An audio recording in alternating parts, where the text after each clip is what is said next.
Is there any place I can go to avoid your spirit? To be out of your sight? If I climb to the sky, if I go to the depths, you're there. If I flew on morning's wings to the far western horizon, you'd find me in an instant. Night and day, darkness and light are all the same to you.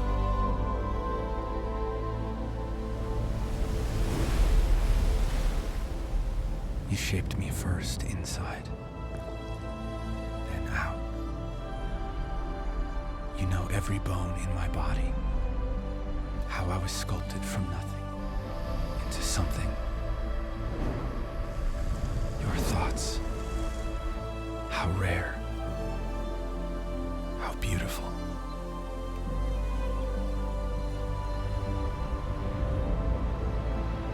I'll never comprehend them.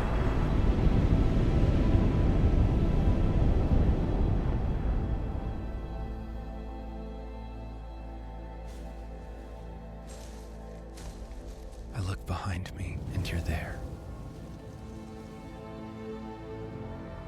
And up ahead and you're there too. Your reassuring presence, coming and going. The days of my life all prepared before I'd even lived one day.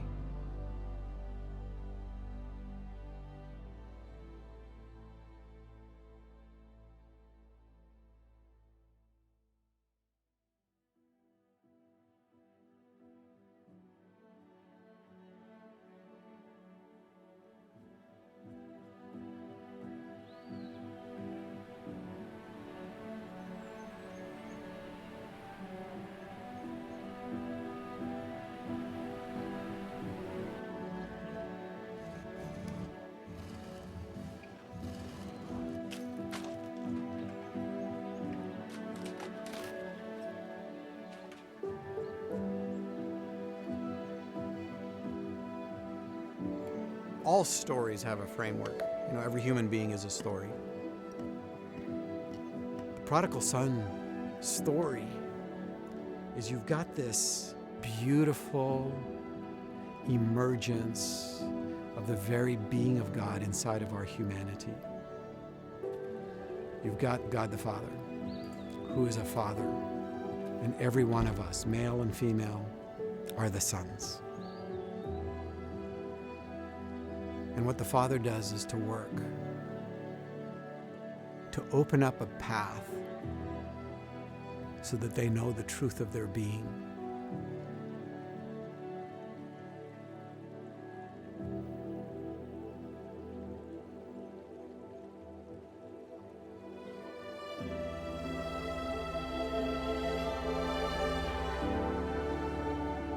We are sons, and we are to call him Abba, which means I'm a little boy. There's something in us that knows what it is like to desire to be so small and so protected by a great father. Most of us didn't have one, but the few who did really understand what it is to crawl up in his lap and to know that he beams over us.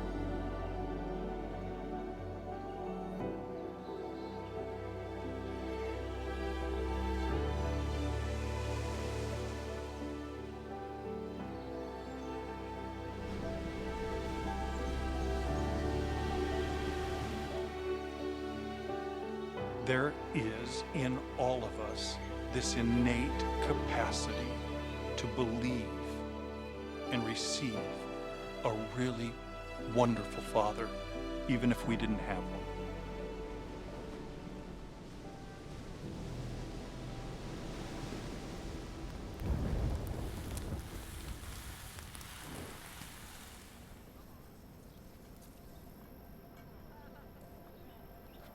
There is a longing in the deepest parts of us to belong. The hope that there is a table somewhere that we might actually be comfortable inside our own skin. We don't have to hide. We don't have to have our secrets.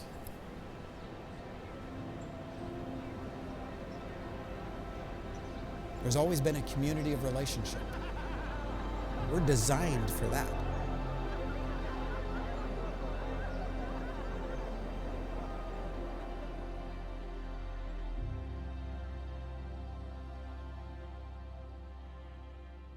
A lot of times our first experience of God is going to happen in any kind of a masculine sense through our relationships with our dads or some male figure. And if that's violated and if that person has no clue who they really are either, we still adapt to the presentation of God through that person. My dad didn't have the chip for being a dad. He was never a father, and he's never known how to be one. When I was growing up, he was the angry man who I didn't want anything to do with. It took me all of 50 years to wipe the face of my father completely off the face of God. I was at like a family friend's house, and one of the guys, he was maybe 13 or 14, basically had me like engage in like oral sex with him. And to me, I didn't necessarily know that it was wrong. I didn't know what was happening, but I knew it was something that I'm not supposed to tell somebody. And I think not having the freedom to share did something. My father isn't in my life. He's not to be trusted. And then the one guy I'm around, he abused me. So he's not to be trusted. So obviously men aren't to be trusted. So I think it perverted my view of maleness. I think it perverted my view of authority. I think it perverted my view of God.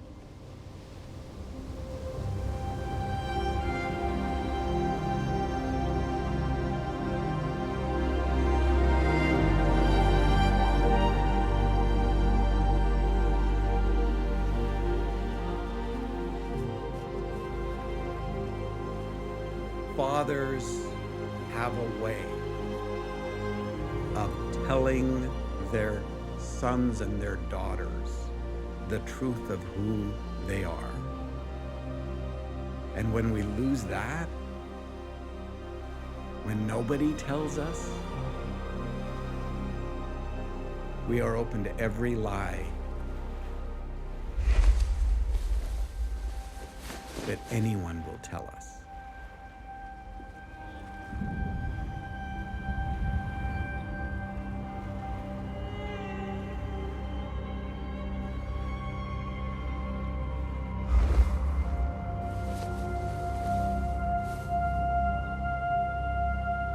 It mystifies me to no end how I can find illicit sexual behavior and pornography more entertaining than the presence of God. I mean, that's just insanity.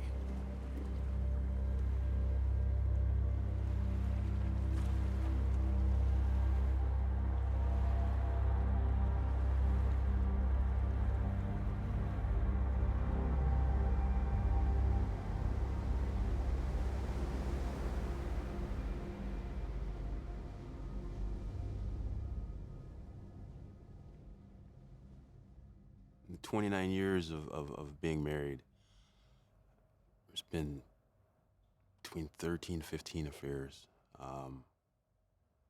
spaced out. I mean, there were times where, you know, we would go a year or two, and it just things were good. And I, in my mind, I thought, man, this was an issue of the past, and I'd be right back where I started. Me being on the playground in kindergarten, finding girls to touch on, finding porn on cable TV. I had like this life-size doll that you get, humping it, you know, just being a very sexual child. And I think when you look at a 5-year-old, you don't assume that a 5-year-old would know that much. You don't assume that a 5-year-old would be doing stuff like that when their parents go to sleep, but I was. I didn't even realize that what I went through affected me until I was watching Oprah. Random. I was watching an Oprah episode, and a lady was on there talking about how she was raped and molested. And I remember her describing what happened to her, and that's when it clicked to me. Oh, I was molested. I didn't know. I didn't know that what happened to me was wrong. Neither did I know that it affected me so deeply, that how the ways I was behaving with the pornography that was so secret, yet so I was a slave to it. That's when it clicked. I was 14, that this is why. This is what that guy introduced to me was something wrong. But I didn't know how to stop either.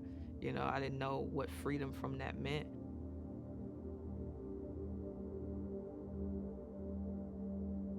I didn't know who to talk to or how to talk to somebody, so I just did what I had to do because I felt like that was the only avenue to joy in most places, which was sex.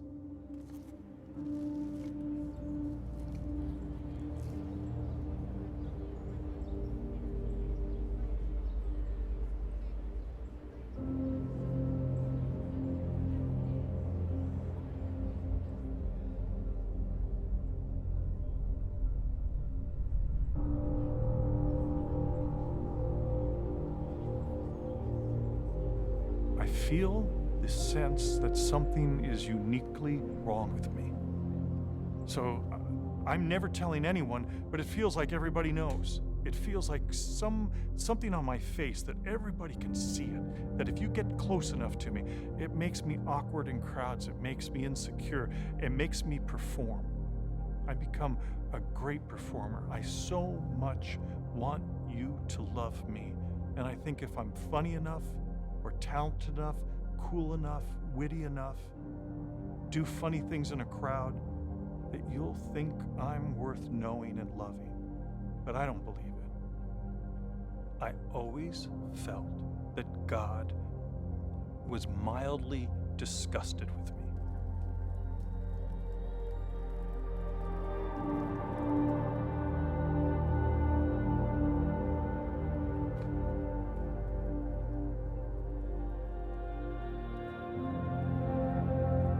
Hearing that he loves me didn't really resonate because it's like when it's all said and done, he's still gonna judge me. When it's all said and done, he's still not happy with where I am or who I am. And so I don't feel close to him. I don't feel intimate with him. I don't even feel the freedom to speak to him because he's over there and I'm over here.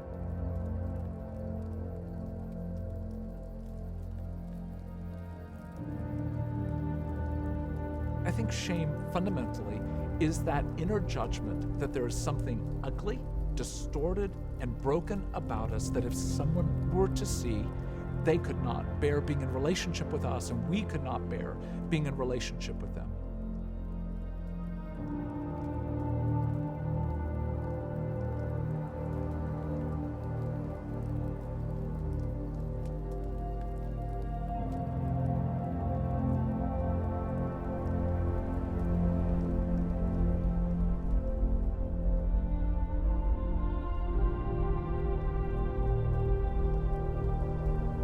Shame is that thing that drives my compulsive behavior.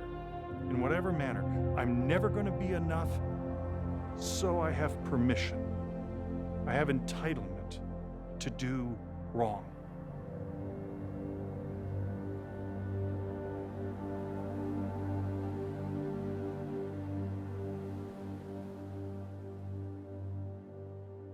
The better storyline in a way would be one day I finally figured out how messed up I was, so I went and got help. Yeah, no. Some of us are too broken to even think that far outside of ourselves. So a lot of us have to get caught in one way or the other. And that is a great and terrifying grace.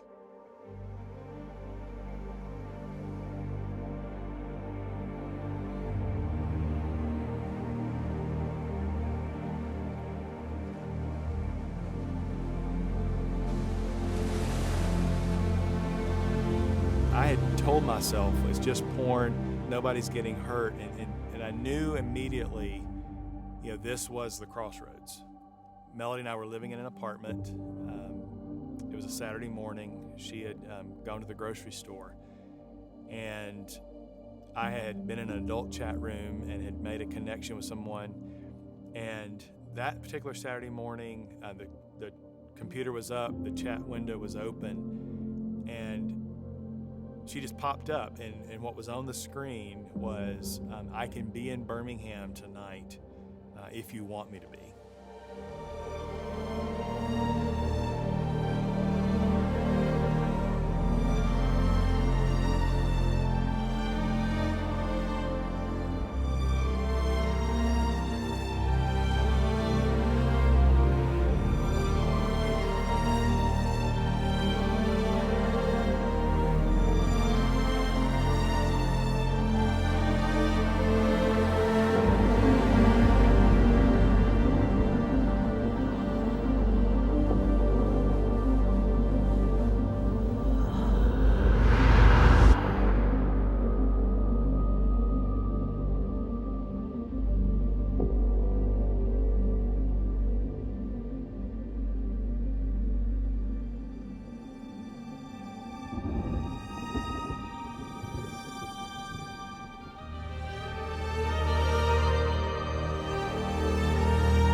I said yes. And that night, I had my first one night stand, and I crossed a line that I swore that I would never cross. The best scenario I saw for myself living in the dark was to keep everything a secret. So if I kept everything a secret, no one would get hurt. Looking back on it now, I know that was a lie. Probably one of the biggest lies I've ever been told. It was found out that I was having an affair with my friend's wife, when my life just imploded. I get a call, and Kim says, I'm waiting for you at your office. And I know. That's the whole phone call. And what she knew, and I knew that she knew when she said it, was that I was in a 3-month affair with one of her best friends at the time.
Probably the most unexplainable reality in all of the universe is how can you have everything and simply want something else that you've been told not to get?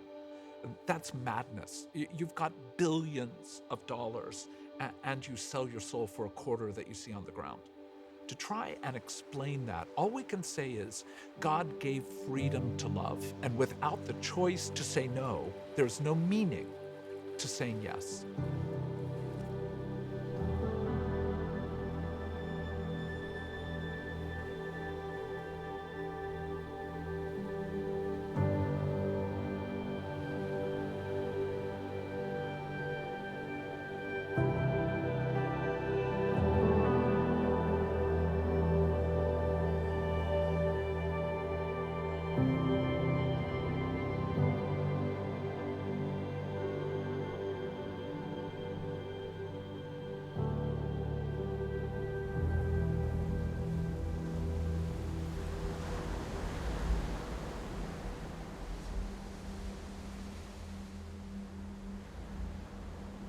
if we understand that sex is not about sex, it isn't just about the struggle with lust. Lust is desire gone mad.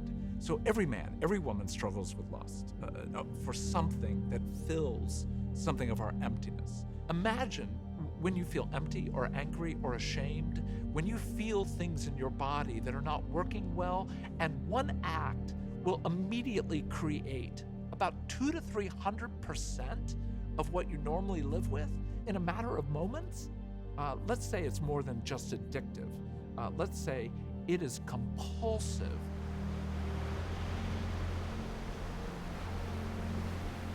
Many of us have lust that we satiate that actually sickens us. And yet, then we find that we need more food to be able to get that sickness pushed away. Eventually, we begin to face, it's an addiction. It's going to kill us.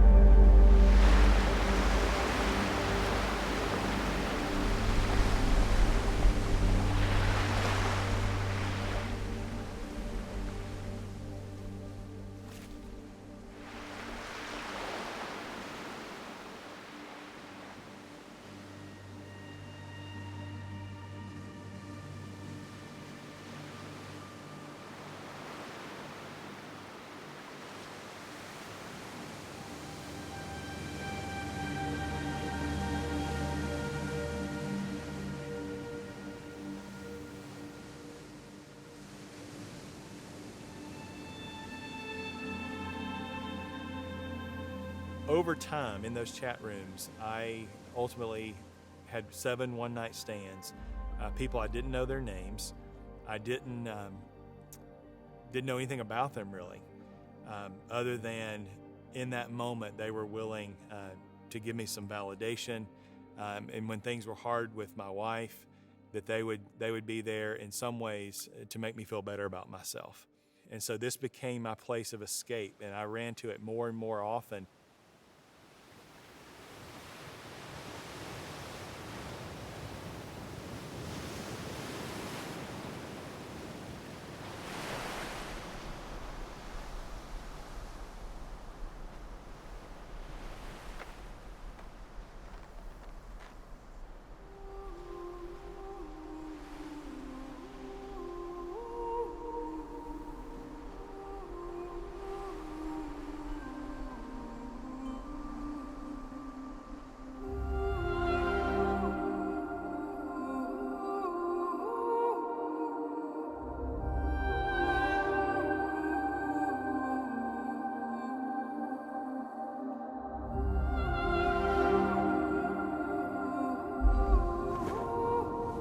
Though the ways in which I was acting out my sexuality, pornography, masturbation, I knew in essence was wrong. It felt bad, but it felt freeing. It felt good. It quenched something in me. Though the quenching didn't last long, which was very frustrating. It was like, man, I do this one day, and I gotta do it the next day, and I gotta do it the next day, and I gotta do it the next day, because I don't know how else to stop.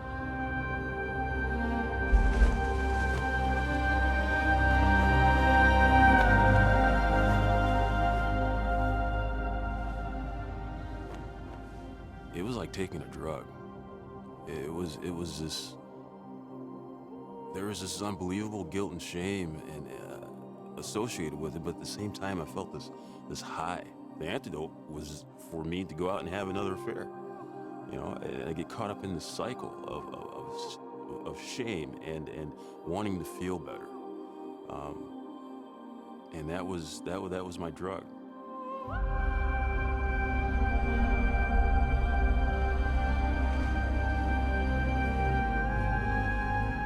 Being molested, I don't necessarily know if it introduced same-sex attractions or if it revealed what was already there, but I do remember distinctly feeling an attraction for women in kindergarten, 1st, 2nd, 3rd, 4th grade, which moved into me being this very sexual being inwardly, but not feeling the freedom to tell somebody about it.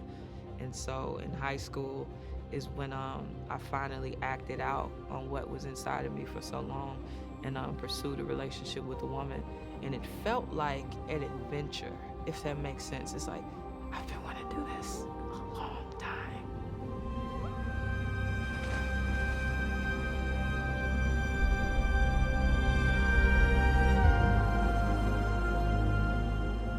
One of my favorite writers of the 20th century was Malcolm Muggeridge. And one morning, he's a young man in his 20s, and he gets up in the morning and he decides to go for a swim in the river.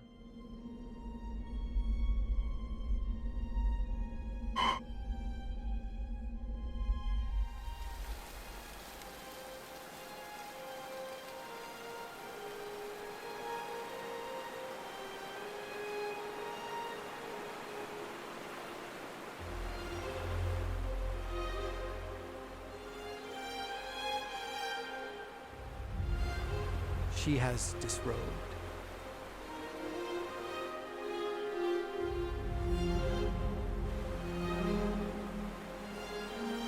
And she becomes the focal point for his entire universe in that moment.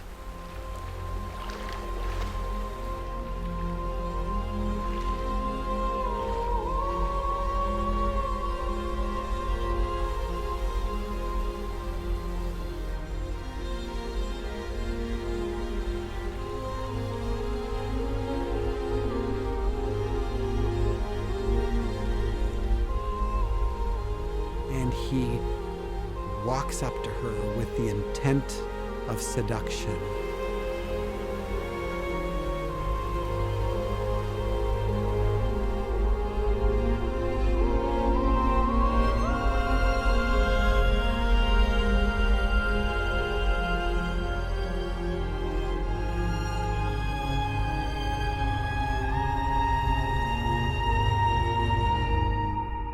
And she's a leper.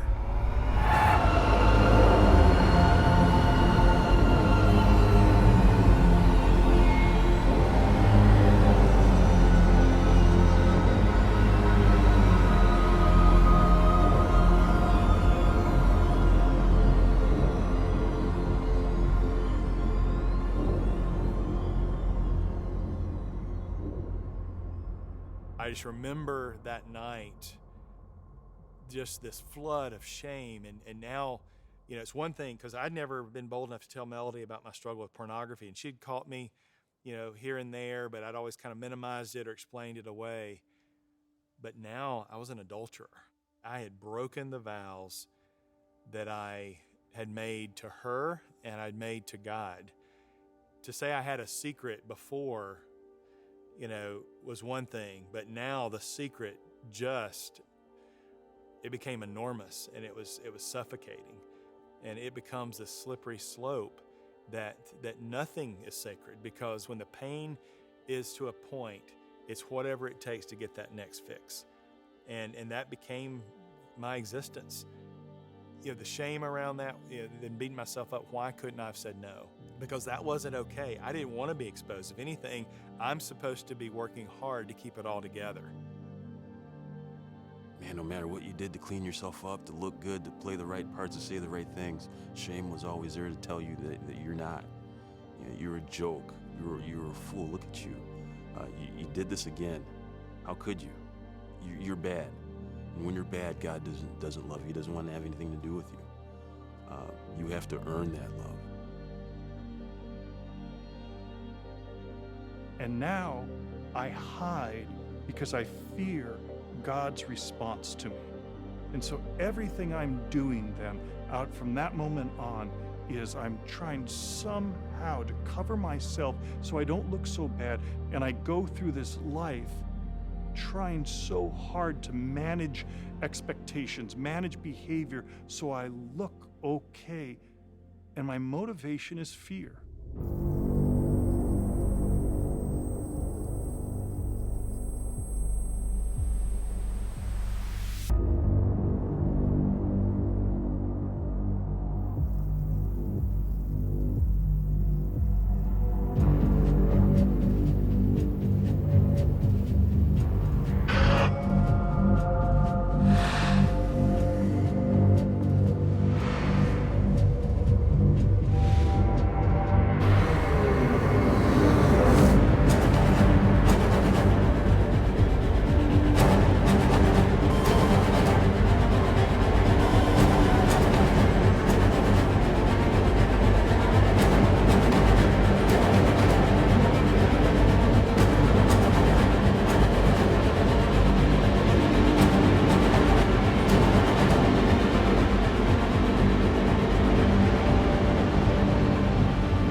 I was always afraid that my addiction to pornography had disqualified me from any kind of relationship with God.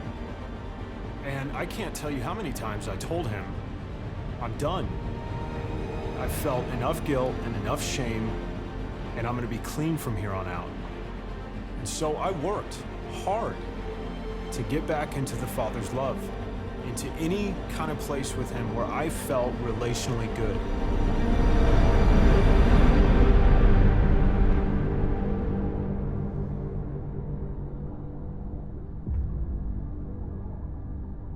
And in the end, I gave up. I said, I'm done trying.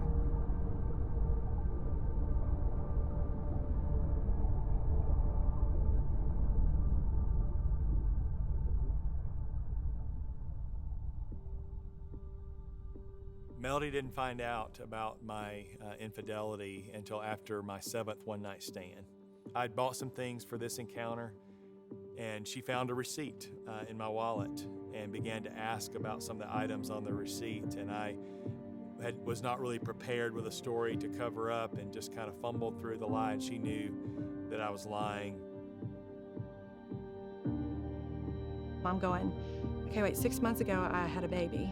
And 9 months ago, I was pregnant with a baby.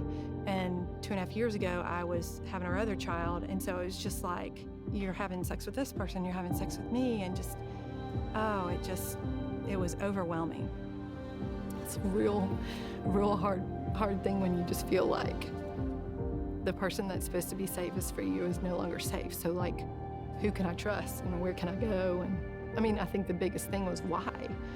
Why when I'm so available, and why does he look at that instead of me, and why was that not enough?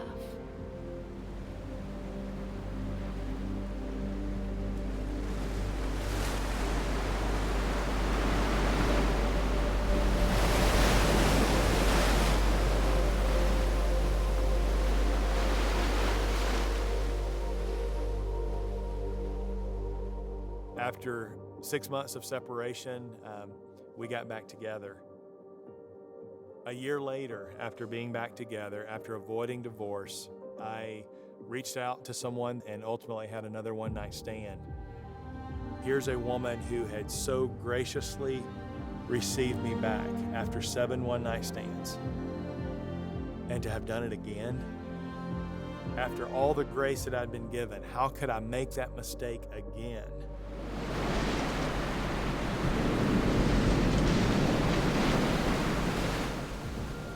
I could not understand myself. How could I continue to go back to this? What was so fundamentally broken in me that I could not receive all the good things that God had given me? I feel like I did everything that I could have done to make my marriage work, to work on my own stuff, my own sin. And, you know, it unfortunately led to divorce.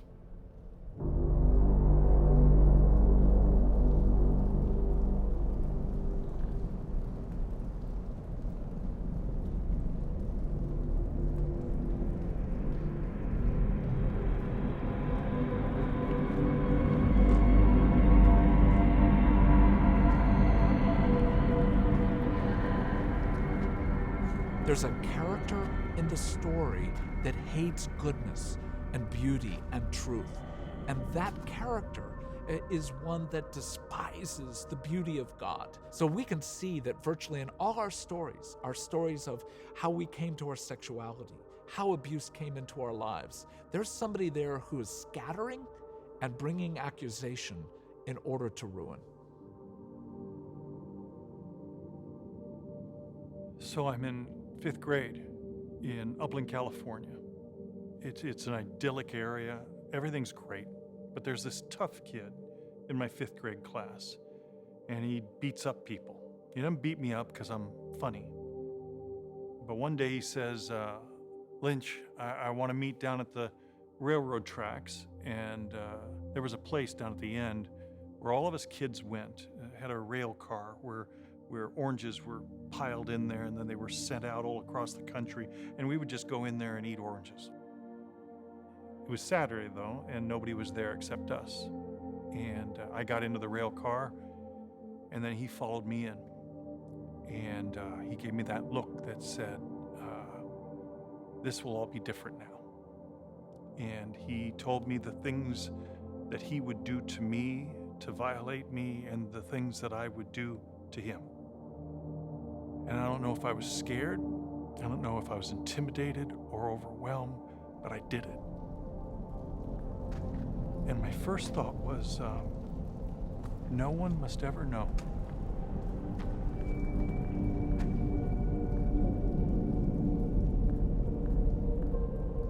I go to boarding school in a totally different world, and the big boys would come at night and molest the little boys. And so that became an ongoing experience, and it was a lot.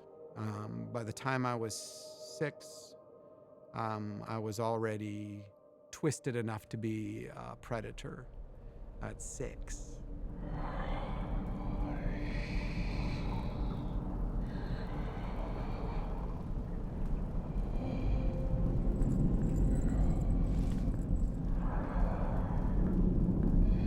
Let's just talk about abuse, very frankly. It brings evil such joy to bring you shame in the middle of your own sexuality. Why? Because the return on investment, how long does it take to introduce you to pornography? 5 minutes. How long does it take to sexually abuse a boy or girl? Literally seconds. And what's the trajectory of shame over a lifetime? A lifetime. So for a few seconds of violation, shame, contempt, violence, self-hatred, confusion about the arousal I felt, while at the same time the hatred of the arousal I felt in that process leaves the human heart divided. There is nothing so devastating, I think, in terms of human experience that rips the fabric of the human soul apart quite like sexual abuse. It climbs into the spaces that should never be broken and breaks them.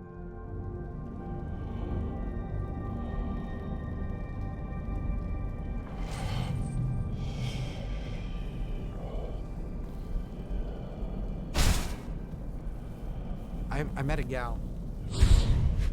She's a preacher's kid who had been told growing up in the church that when bad things happen, it's because you're bad and God has to punish you and set the scales of justice right and all that. And she was even told by her parents inside that tradition that she was God's punishment to them. She was. Well, she wrote me an email telling me about this whole story.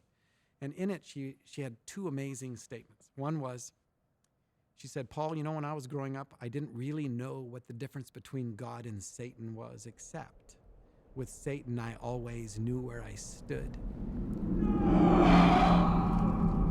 The character of Satan had more certainty than the character of God. And a lot of us are like that. And this is the accusation that's in the Garden of Eden, in the mouth of the serpent, the very first conversation about God. You can't trust him. He's not good all the time. He'll lie to you. He doesn't want you to become everything you were intended to be. Second thing she said was, I wasn't afraid to die. I was terrified of seeing the look of disgust on his face when we met. See, in a lot of us, we understand that. Where we think the truth of our being is, we're worthless.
remember one time I had a chance to preach at a church on fatherhood and the sexual brokenness of the human heart.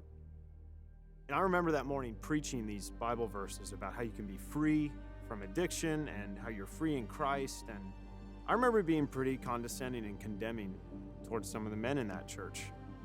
You know, how could you keep looking at pornography when Jesus is doing this incredible stuff all over the earth? You know, pull up your pants and grab a sword. You know, it's just, I remember getting back from that trip and I went on a walk, and I remember having such a thirst for porn in my heart. And I binge on pornography. And that's not enough. I go back to my office that night and I binge and I binge and I binge. And I'm so numbed by the end of it that I know I can't go home.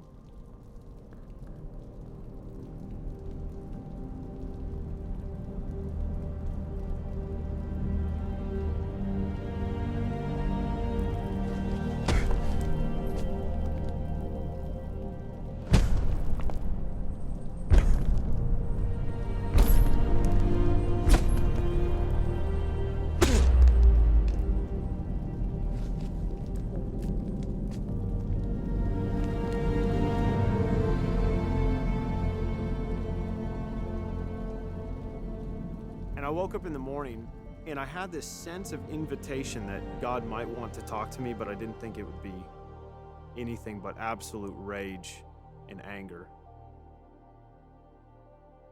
But I went before him. You know, this is post me graduating a Christian college. This is decades of me calling myself a believer, and I'm still entrenched in this stuff. Speaking out of both sides of my mouth, I couldn't be more hypocritical in this moment. And unsolicited, I see this kind of vision take over my line of sight. And I remember I was in prison, and my hands were cuffed together, and I had a tray of food, and I was walking in the cafeteria in prison past all these tables, and no one would let me sit with them. And I found my own table, and I sat down, and in walks Jesus. And he's dressed in prison clothing, like me. And he sits down across the table from me, and he doesn't say anything. And I asked him, I said, "Will you eat another meal with me?" And he said, "I'll eat with you anytime you want.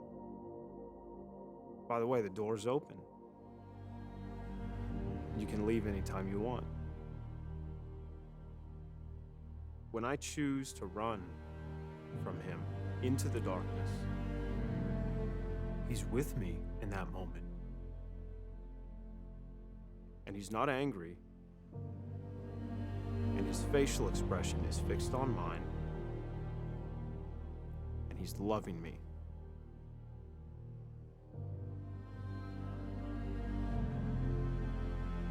And he wasn't demanding that I stop. He was demanding that I invite him into that moment, to help me understand how I got into that moment and what's beneath that moment, and to help me search for what I'm really searching for. Man, I melted.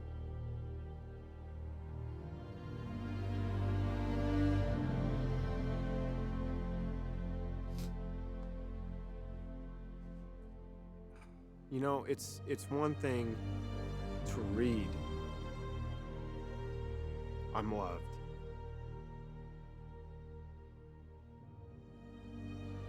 It's one thing to read, "I will be with you." But for him to be with me in my addiction,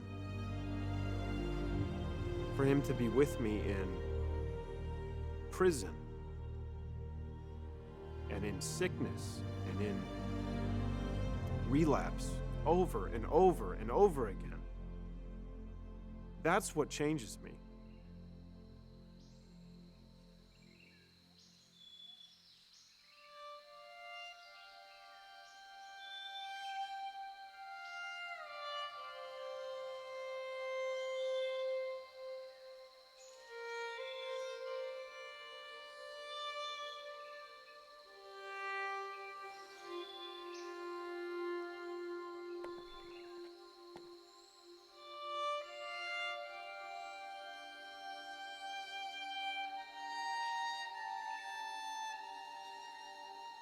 I was kicked out of the house, living in a hotel, separated from my family. And I thought to myself, how in the world did I screw my life up so bad? I thought, how did I get here? Why even wake up at this point? And being a police officer, I have firearms, and I don't know if I've ever been suicidal before. Thinking, yeah, that's my way out. You know, that's how I can end all this pain. Everybody will be happy. Kevin's gone. He doesn't have to hurt his family anymore. He doesn't have to hurt his friends. Pain goes away. Everybody's happy.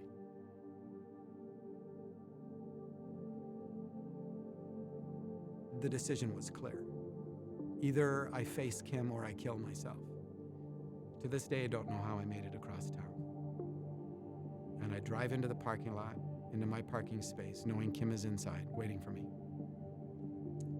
And I went in and faced her. I hit the bottom. And she lights into me, and 4 hours into this, I say to her, okay, if we're going to do this, I have to tell you every secret that I have. Because secrets have been killing me my whole life. And naively, she said, bring it on. And it destroyed her. She said, you know, I will never believe another word that comes out of your mouth the rest of your life. I'm standing on that cliff and I'm looking down at this abyss. And I'm thinking, what am I supposed to do? You don't know if there's anything about you that's actually true. And I was describing that to a friend who showed up at my house, who asked me, where are you right now? And I described standing on the edge of the cliff. And I said to her, you know what I am?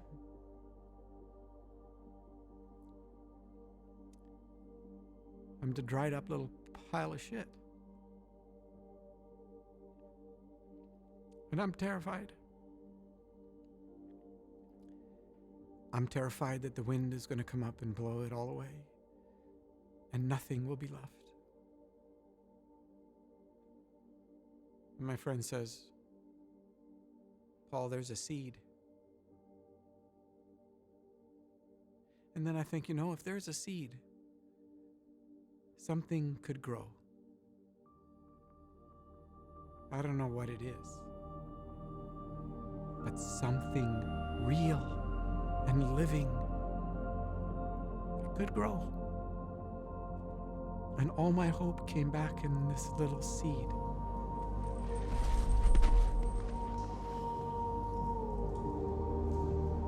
When the prodigal hits the bottom, something can grow.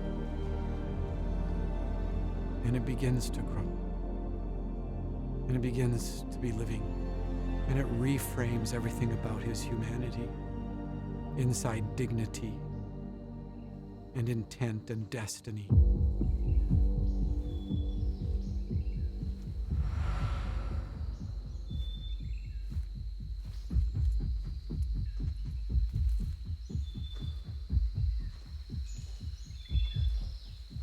What's terrifying about any kind of liberation, especially in the soul, is that I don't have any control over when it comes or how. I just know that it's coming. I know that He is coming for me. And that He loves me too much to allow me to stay in the world that I've built for myself.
I think if there was one thing that would surprise us that God would say, and that is, I'm not ashamed of you. And I'm not afraid of you. I want your heart. You think I'm out to change you, to ruin you, to in many ways judge you. All the judgment has already been taken care of. All your sin has already been taken care of. And what I want is for you to know my delight, even in your brokenness. See this ring? It has a cross on it. This is a torture device. But this has become a precious symbol to me, because God is willing to climb onto the worst that I can bring, to the deepest place of loss that I can create. And he climbs on it in order to transform it into something that is now precious. I met Preston at a poetry event in Los Angeles, and I was sharing my testimony about being a lesbian. He was sharing his testimony about being a very lustful man that loves sleeping with women. And so we both met just like, this is my stuff, this is your stuff. And we both connected just on a friend level. And so we were friends for 3 years. But in our friendship, it was weird because God used him to show me that all men weren't the same. I had still believed that all men were like my father, that all men were inconsistent, that they weren't loving, that they weren't compassionate, that they weren't sensitive, that they weren't intentional. Preston was literally everything.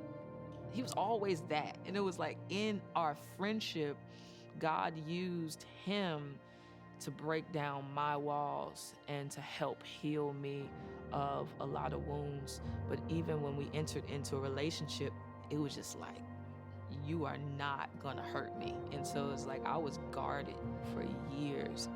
I think my lesbianism, though it was a sexual attraction, it was deeper than that. It was, I trust these people, I trust women with my heart. I trust them with my vulnerability. I trust them with who I am deep inside. So to be with Preston was me putting myself, what felt like, in a position to be devastated. I remember one time we were in Trinidad to do a show, and I told him, I was like, I don't know why I'm with you. I was like, I don't know why I'm not with women. Like, why am I with you? I don't feel the same for you that I feel for women. And we left Trinidad not speaking, and he texted me the next day. He said, I love you. And it just broke me. Like, I straight want to cry. It broke me because, like, that's how Christ is. Like, when we don't want him, he still pursues us. And so it's like, how can I not marry this guy when he loves me like Jesus?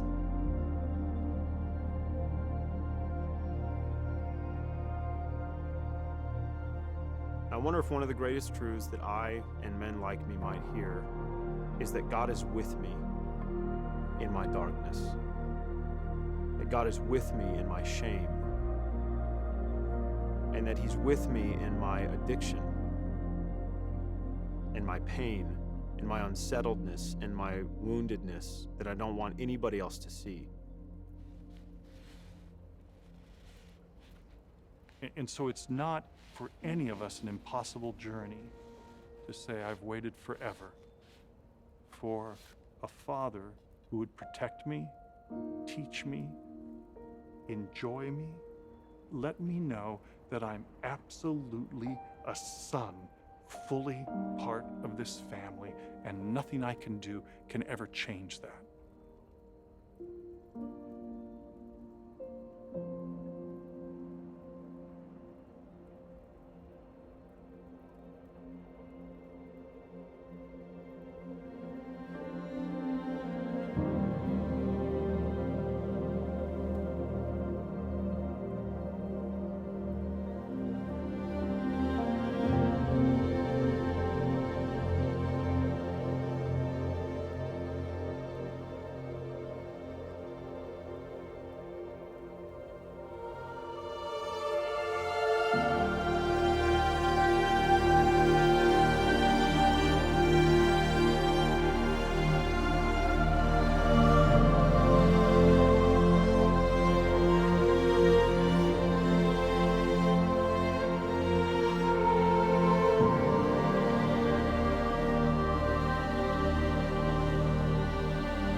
I embrace how God sees me rather than how I see myself and how other people see me, I think that's where true joy comes in.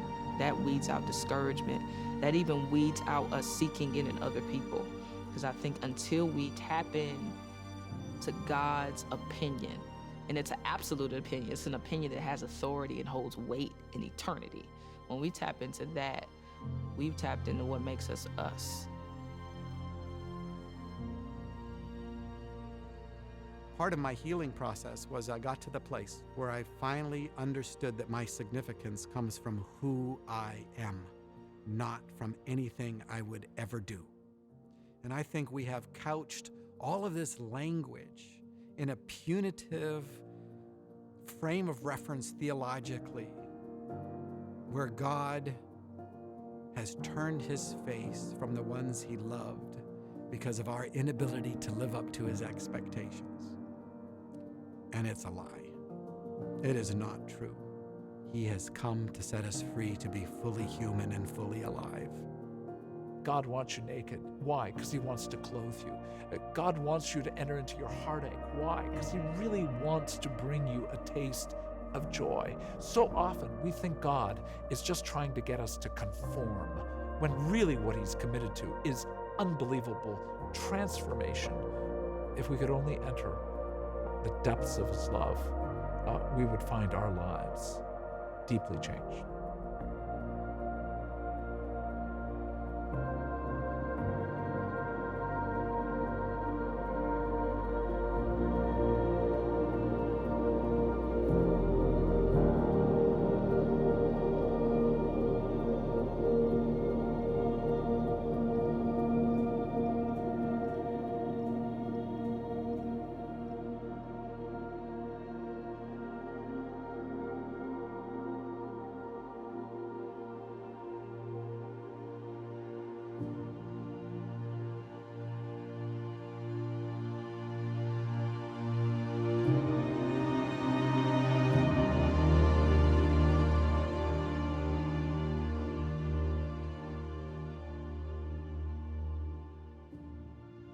God collects our tears.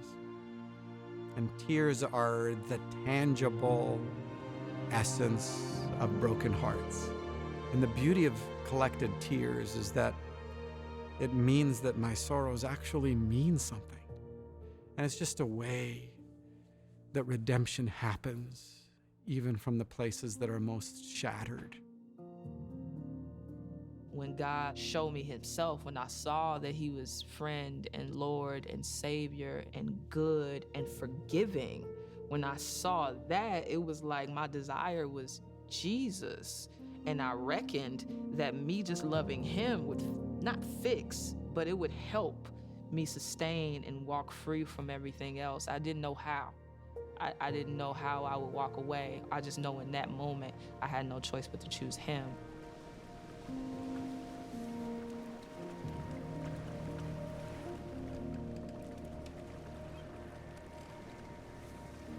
When he calls us a saint, he makes an incredible statement about us. We are no longer defined by being a sinner.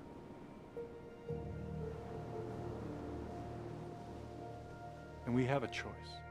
I can continue on the way I have been going, or I can make a choice for moments at a time at first, and then more and more, but it is a choice in time where I say, God, this is who you say I am. I am your beloved, and I am new, and I am good. You did all that rewiring the day I trusted what you did on the cross. That's a choice I have to make. It's hard for me to dare risk it because I see my behavior. So I have to no longer trust my assessment of me and make this incredible, daring gamble to believe that he's right, that God's right, that this is how I am.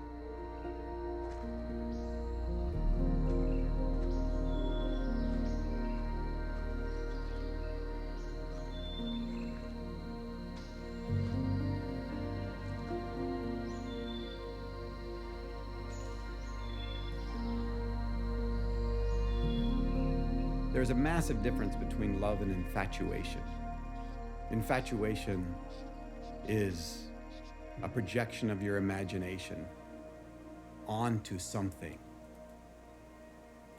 This is why porn has such an attraction, because it's the imagination of yourself being fulfilled. It has nothing to do with the other person as a real person. And part of my deliverance out of pornography was real connection with a real woman. Not avoidance, connection.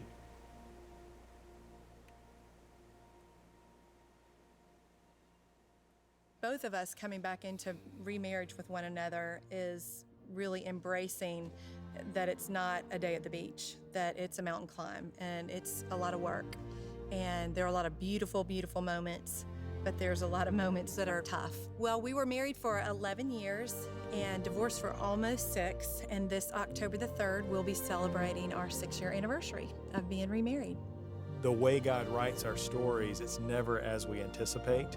And certainly many times along the way, it doesn't feel like he's very good. And sometimes it feels like he's abandoned us. And certainly I look back and there's many moments, when it was like, God, where are you?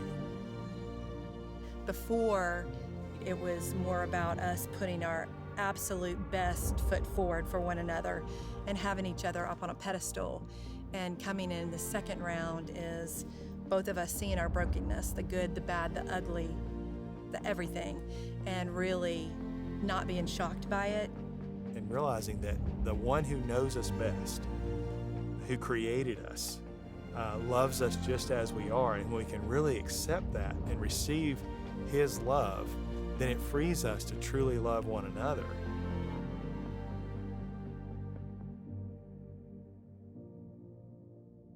I'm a broken man sexually, and yet there's healing, there's growth.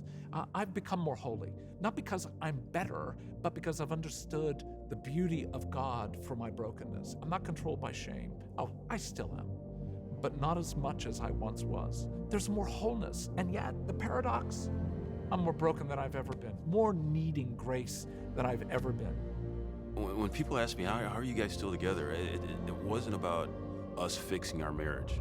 There was no fixing. It was broken beyond repair. It was knowing that Christ could make it new, and that I wouldn't give up for anything. But I had to have everything unraveled, everything dismantled right down to the foundations. And part of what saved me was the intensity of her fury. And it took her and I 11 years to heal. 11 years. And that's what the weekend in the shack is. That's an 11-year process. 11 years before Kim says in front of a group of friends, I never thought I'd say this, but it was all worth it.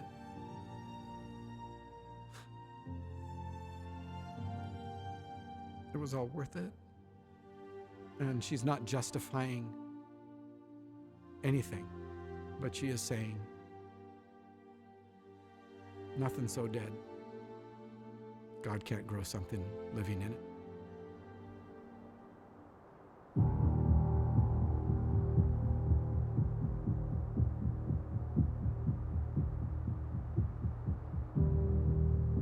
The way home, every single time, is this.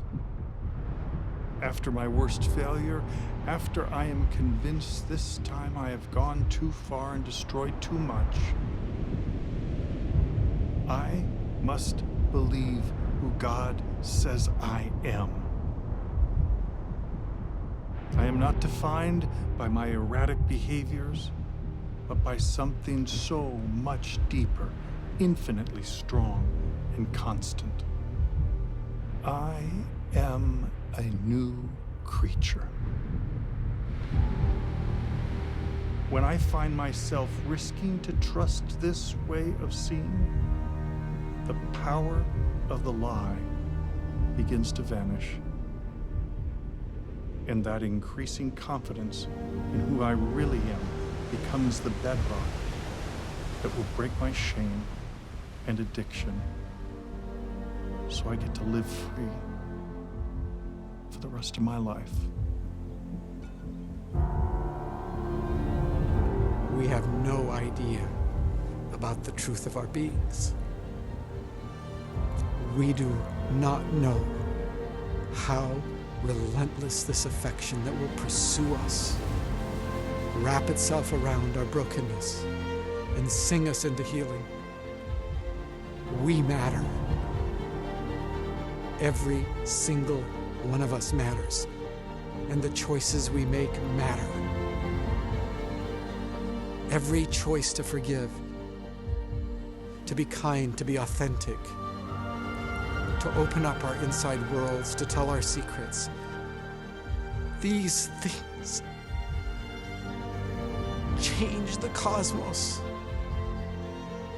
not just inside you, but inside this whole created universe that we dwell within. Who you are matters, and who you're becoming matters. You're the one that he left the 99 to go find.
Before I spoke a word, you were singing over me.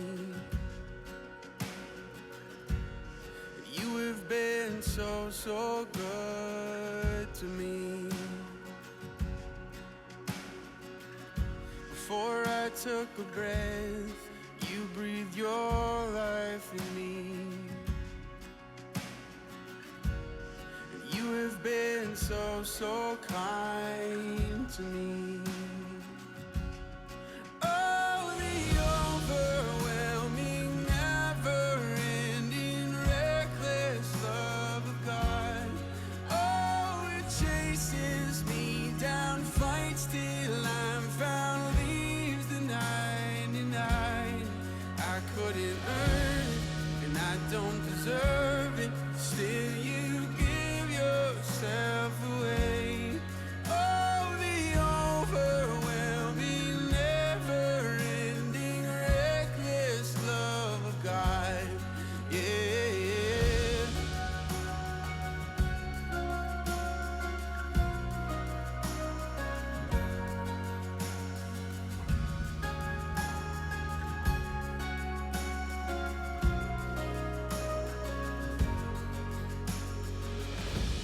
When I was your foe, still your love fought for me. You have been so, so good to me. When I felt no worth, you paid it all for me. You have been so, so kind to me. And oh, the over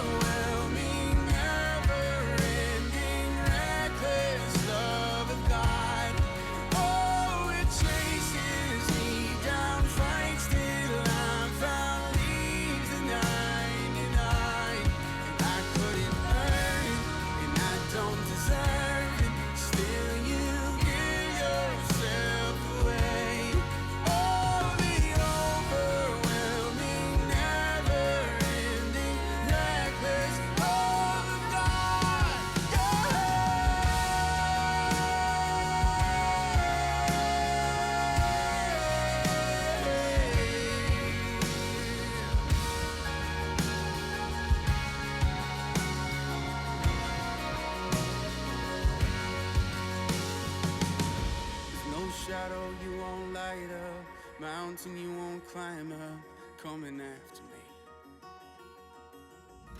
There's no wall you won't kick down, lie you won't tear down, coming after me. There's no shadow you won't light up, mountain you won't climb up, coming after me.